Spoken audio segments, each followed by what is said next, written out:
So we're down to our last session. And, you know, we always worry as an organizer, are we going to repeat content? Because I can imagine how much Kristen has to curate. Don't repeat because this has been done earlier. And as I was listening to the earlier two speakers, I was thinking, wow, are they going to say something that's going to come up in my slides? But such is the power of synchronicity when we are on purpose that actually everything just flows with such precision, it's uncanny. So I'm really grateful to you, Anissa, right? Yes, and Dahlia, because what I'm going to share now is just like closing it out, closing the loop on this. My invitation to all of you is, when I wrote this, I'm just a very intense person. So when I wrote this book, it's a very intense book. And people say to me, oh my God, it's so deep. It's so deep. So please be ready for some deep. Okay? Bear with me and join me there. Let's go one level deeper with what you heard this morning. Okay? So we heard about win, but I love the idea that the only win is a win-win. Because you realize that even though you may win sometimes at the expense of someone else, eventually they seek revenge, and it ends up being a lose-lose. Okay? So there is a deep discernment in recognizing that the only win is a win-win. And so I like to say, why lead with only half your power? Because at the end of the day, everything in leadership is about exercising power to get the outcome you want. Win, correct? So really the underlying game is a game of power. How do you do power, right? So when I was thinking about the idea of power and getting really a handle on this thing, I realized there are many kinds of power, and at a minimum, there are two kinds. And when I take this forward, you'll see it's broken into 4 kinds. But at a minimum, why lead with only half your power when there may be 2 kinds of power? I'm diving right in, talking to you about the idea of Shakti, because the book is called Shakti Leadership. So the first question is, what is Shakti? Even people in India have used this word so many times that they perhaps haven't understood the depth and the full spectrum of this word. Shakti, in a nutshell, is the innate power of existence, right? Think about it. Right now, your brain is having thoughts. Your electrons are moving around your nucleus in every atom. The cosmos is moving. There is tremendous power, fuel, energy that is moving things. If this power, this fuel of existence didn't exist, there would be no existence. Okay? So pause and note that there is this tremendous power that's innate to existence. And that power is called Shakti. It's infinite, it's creative, it's inviolable, it's inclusive, because everything that happens in Shakti. What's interesting is that this is like the genius and the enduring legacy of India. And when I was talking leadership, I realized everyone's talking about power, but no one's talking about Shakti. So let's bring this wisdom from India, that is a universal idea, and let's bring it to the dialogue on leadership. So what's Shakti in leadership? Very simply, it's the power of presence. I heard the words earlier. We talked about presence in an earlier workshop. I don't know if you've gone deeply into what is presence, how do you cultivate presence. It's like centeredness and mindfulness. But when you are present, when you have stepped back from your ego, right, and you can stand in the ground of your true being, it's not a dull, dead, inert place. It's a profound, alive place. You are energized. There is a power that's moving through you. And that power is Shakti. Okay? So Shakti in leadership is the power of presence. Shakti gives you the agency to act. So presence brings you equanimity, but its accompanying power provides the creative energy to innovate conscious outcomes. Otherwise, we are busy creating win-lose and lose-lose outcomes. Okay? So I want a quick exercise on really checking in on your power base, right? Ask yourself, what is my power base? There is true power and there is false power. So true power, in a nutshell, is when we are doing win-win in any leadership transaction. It's doing power with, right? Where both of us can win and the outcome is what's for the best for all. It's the force for greater good, right? And it is based on Shakti, which is your internal source. It is unlimited. It cannot be taken away from you, and it lasts. Anything you create from Shakti lasts because that's what existence itself is wishing to evolve and bring forth. You're simply the agent through whom it comes. We know better the other, which is false power, which is typically what is the power we do when we are in some kind of a position that requires us to get things done and we're feeling powerless, okay? So we do win-lose, which is power over. Someone's trying to push the other one down, and sometimes a manipulative version would be to do power under, which is give your power away, right? It's the force of narrow self-interest in that moment.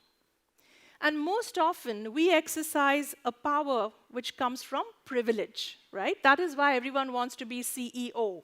Everyone wants to be in a position of power, have the rank, have the visiting card, have the big car, have the status, right? So it's all about an external source that you're seeking and you're kind of reaching for. The thing is, these external sources are finite. I often tell the story of many of my uncles who are bureaucrats in senior positions in India. It's all about power, right? And they are little fellows, but they walk around looking very big. And people rush to open doors for them, right? And then they retire. And the day they retire, you don't recognize them anymore. They're like balloons who have just, right? They fizzled out and they wandered around like ghosts in the corridors of their home. And I look at my aunts and what happened to him, right? So that's because their entire life was built on the privilege that they had as a badge on the outside, their rank, right? And when that was taken away from them, they didn't know who they are anymore. Their identity was that, not the true self within, because they hadn't taken the time to get in touch with that, to cultivate that, to engage in relationship with that. They didn't know who they really are. They were their label, right? That's why I said it can be taken away from you. And worst of all that effort and energy to gain privilege and to put in the hard work, whatever you create from false power ultimately fails. My teacher would say it's like beating water in a cup. You feel very busy, right? And then you put your hand out, the water's gone right back, flat, correct? So much for that hard work. So, why not work with true power and get to Shakti? And we're all laughing at these ideas, but the truth is we are somewhere in between, right? Sometimes we work from true power, which we're doing power with, but sometimes when we lose presence, we fall into ego-based, fear-based strategies, right? And when I'm talking about ego, I'm talking about the small self that gets insecure. So some more deeper questions. Power over or power with? Ask yourself. Think of a key relationship in your life. How do you exercise power in this relationship? Is it mostly power over or power with? Think of a person who models power over leadership and someone who models power with leadership. What can you learn about your own relationship with power? Our global leaders and American leaders, of course, come to mind right away. There was Obama, and then there's Trump, and you can kind of see who falls in which bucket, right? How can you watch for power over dynamics and shift to power with dynamics from now on? It happens all the time. It happens in real time. And it's about being present enough to be able to insert pause, stop, and then pivot and respond rather than get into your reactive personas. Notice how and when you may be giving away your power or unconsciously tend to lose it. Why do you think this happens, and how can you prevent it? Each of us has a unique way we lose power. But according to the Enneagram theory, there are 3 typical ways. We lose power when we rush into our gut and we get into fight, flight, defense, or when we go into our heart and we want to be validated and we start promoting ourselves, trying to push and sell ourselves on something. Or we go into our head and we start worrying. There is fear and anxiety, and self-doubt, right? So these are typical 3 ways we tend to lose power: by defense, promote, and fear. And the way back to power is to unhook from these 3 places and return to your ground of being. A very simple way is to return to your spine and start breathing through it again. And here's a powerful idea. To come into your full power, you need to become a whole person. What do I mean? In the Indic wisdom, and there are versions of this in other traditions as well, our full self, the highest we can be, our divinity, is called the Ardha Narishwar, which is the half male, half female God. Right? If you see, half of this person is called Shiva, the divine masculine aspect in ourselves, and the other half, the left half, is Shakti, the divine feminine aspect in ourselves. And the interesting thing is, regardless of gender, all of us are this. Okay? A conscious leader is whole because a conscious person is whole, has access to both his masculine side and his feminine side in a way that is healthy in both expressions. Okay?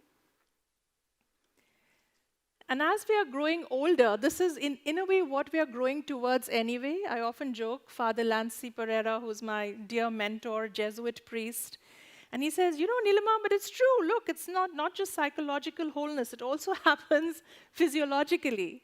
As women grow older, they grow beards. Yes. And as men grow older, they grow breasts. So what is the purpose of polarity? Why does this duality exist?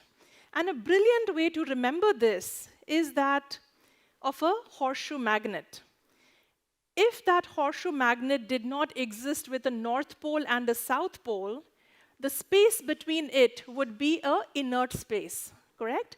But because we put a horseshoe magnet there, now what happens to the space in between? It has got magnetized. Now, when you put a wire through that space, what do you generate? Electricity, current, power, right? So the purpose of polarity, that nothing is in vain that nature has created. Polarity exists as gender and as inside each of us, as our masculine and our feminine, our yin and our yang forces, in order to release in that creative tension a chi, a power, a shakti that can then go out and give us the energy we need to get things done. As my daughter would say, get shit done. Right? We need power. So, this is the one slide of the entire presentation that you need to remember. It's masculine and feminine power put into what's called a polarity map. This is the brilliant work of Dr. Barry Johnson and Polarity Partnerships. Recognizing that it's not an either or, but a both and that is needed to come into our full power.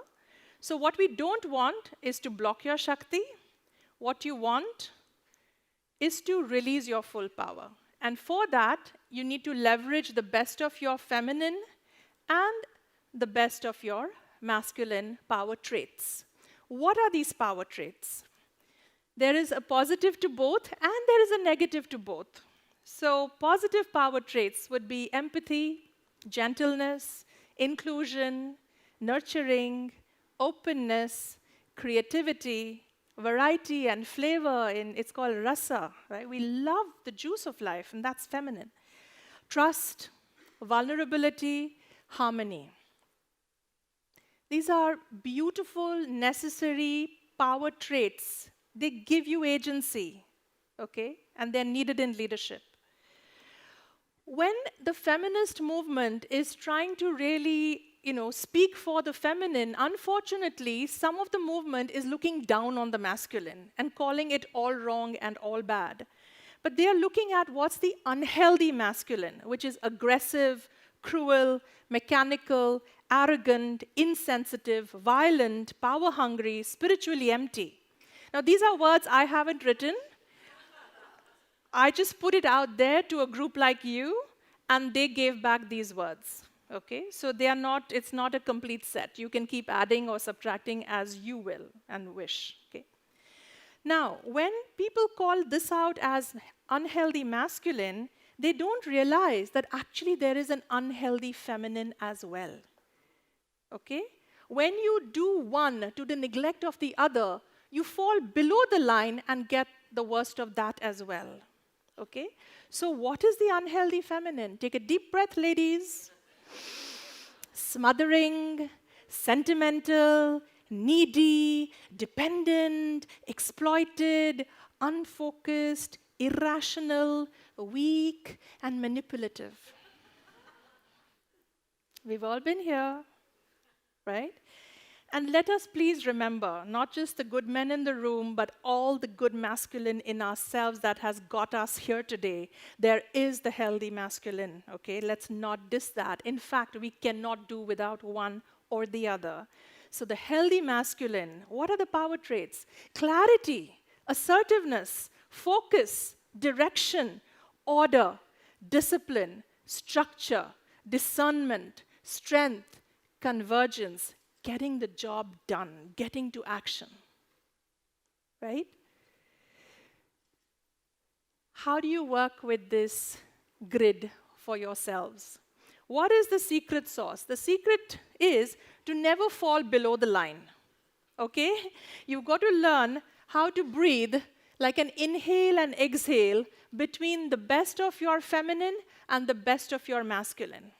When you neglect one for the other, because as leadership styles go, some of us have a dominant masculine leadership style, and some of us have a dominant feminine leadership style. It's good to find yourself and know, since that is your preferred persona, to know how to do it in a way that doesn't forget the healthy other, complementary other. Okay? So if you don't do the best of both, you're doomed to fall below the line and get the worst of both. It's like me saying to you, inhale or exhale, choose. Why do we think it's a choice? Why do we think I only want to be feminine and I only want to be masculine? When those people are saying, don't be a girl, Dahlia, it's like, why would you deny a necessary part of yourself? You're going to die. It is not sustainable to operate only on one polarity. It simply is not. In fact, that's the reason for all the problems in the world today. Our denial of the feminine side, regardless of our gender, has made us hyper-masculine. Toxic masculinity is the big subject of the day. We've all been involved, and we've all caused it together. Right? So let's step back and remember that we can't do one without the other. We need both. The way to work with this for each of you, please make note. What happens when you fall below the line and become too feminine? What is a typical behavior that starts happening in you when you become too feminine and you fall below the line in the unhealthy box. I'll give you an example for myself. This is called an early warning sign. My early warning sign when I fall below the line is I start becoming needy, right? I start feeling sorry for myself. I wish someone would, validate me, right? And I start feeling needy. Now that I know the polarity map, I catch myself when neediness as a feeling arises. I don't shut it out. I acknowledge it. I honor it as a good signal. Emotions are signals, valuable signals. I take it as an early warning sign, and what do? You move across diagonally to the other side to the healthy masculine. So you take an action step that leverages some masculine superpower that you do have. That is an easy reach for you. And that is your best way out from under the line. You balance yourself from too feminine to the right mix of masculine now. In my example, when I'm feeling needy, the best reach for me is self-care. Obviously, right? I'm fully capable of validating myself, meeting my needs myself, instead of waiting for someone else to, meet my needs. I move to self-care. Self-care is a very healthy masculine behavior, right? And similarly, note down yours. What could be an action step? So find your early warning sign, find your action step. Equally, what is your unhealthy warning sign that you've fallen into too much masculine energy? You're becoming hyper-masculine. What is your early warning sign? What is a typical behavior or emotion that arises for you? In my case, it's judgment. I think I'm so smart. I start judging everybody as inferior, right? I become arrogant and judgmental. So when the voice of judgment now rises in me, because I have made note that this is a signal, it's an early warning of too much masculine energy inside the psyche, pause and move across to the other side, to the healthy feminine. What is my superpower, healthy feminine action step that I know and comes easy to me? In my case, it's compassion, right? And it's something I can do when I put my mind to it. So think about it. As long as I flow between self-care and compassion, I'm in this healthy place above the line.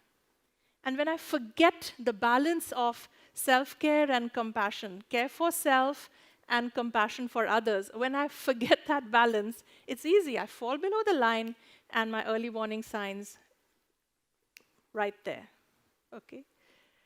So I hope each of you has been able to identify your early warnings and then your action steps. I love the way, when I was teaching this in Atlanta, this wonderful woman, Bonnie Wan, who's Taiwanese, she comes to me and says, next time my husband and I have a fight, I'm going to say, stop, let's separate. Now you go there, and I'll go there, and then let's come back and meet.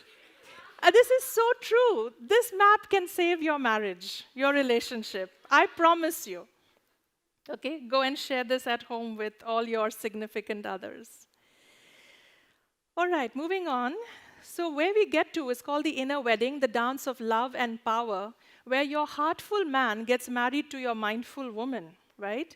And the masculine is the part in us that typically blocks things, right? So the inner man learns to say yes, opens boundaries up to vulnerability, and finds love. And equally, the inner woman learns to say no, Anissa, right? She creates those boundaries, those healthy boundaries needed to gain security and to reclaim her power. And we have to have both these capacities in ourselves. Psychological wholeness is the great holy grail we are after, the holy family reunion. And your individuated self is an aspect where you have access to your healthy parent, you have access to your healthy child, okay? You have access to your inner woman, and you have access to your inner man.